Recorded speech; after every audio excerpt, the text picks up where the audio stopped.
আমি সরাসরি ঢাকা বিশ্ববিদ্যালয়ের সভাপতি গণেশের উদ্দেশ্যে বলতে চাই, তুমি তোমার ধর্মের কাহিনী নিশ্চয়ই পড়েছ।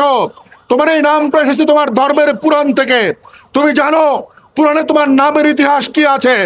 আপনাদের উদ্দেশ্যে বলতে চাই, এখানে সেই মিথে বলা হয়েছে তার মাথা কাটা গিয়েছিল।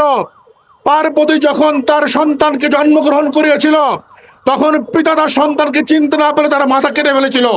তখন শিব ভুল বুঝতে পেরে একটা হাতির মাথা বসিয়ে দিয়েছিল ওই মানুষের মাথার উপরে।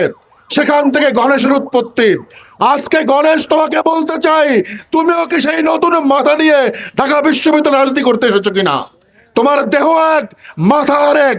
তুমি মুখে বলছো এক কথা, তোমার অন্তরে কোন ফেসিবাদ জন্ম নিয়েছে যে তোমার কর্মী বাহিনীকে, যারা একটা সময় হাতে হাত রেখে কাঁধে কাঁধ রেখে জুলাই যুদ্ধের অংশগ্রহণ করেছে, জুলাই বিপ্লব সংগঠিত করেছে, সেই জুলাই যোদ্ধাদেরকে আজকে তোমার বাহিনীর মাধ্যমে, তোমার সন্ত্রাসের মাধ্যমে লাঞ্ছিত হতে হয়। এটা কখনো জুলাই যোদ্ধারা, কখনো ছাত্র সমাজ, কখনো বাংলাদেশের বিপ্লবী জনগণ মেনে নেবে না।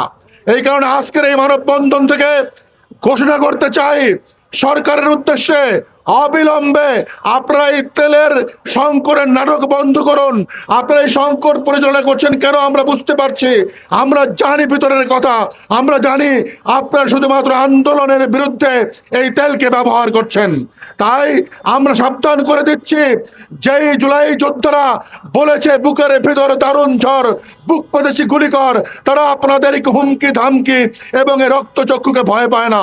অবিলম্বে মোসাদ্দেক এবং আবু জুবায়েরের উপরে হামলা এবং নির্যাতনের প্রতিবাদে আমরা যে কর্মসূচি দায়িত্ব কর্মসূচি ঘোষণা করেছি, সেখানে দায়িত্ব নিয়ে বলতে চাই, যদি অবিলম্বে তার বিচার না হয়, মামলা গ্রহণ করে এই অভিযুক্তদের বিচার না করা হয়, তাহলে এই জুলাই যোদ্ধারা আবারও সেই বুকের ভেতর দারুণ ঝড়, বুক পেতেছি গুলি কর স্লোগান দিয়ে ময়দানে নামবে, রাজপথে নামবে। এই ফ্যাসিস্ট হাসিনা যেই ছাত্রদেরকে দমাতে পারেননি, আপনার এই নরবর সরকার তাদেরকে দমাতে পারবেন না। আপনার গদি উল্টে যাবে। তাই অবিলম্বে বিচারের ব্যবস্থা করুন।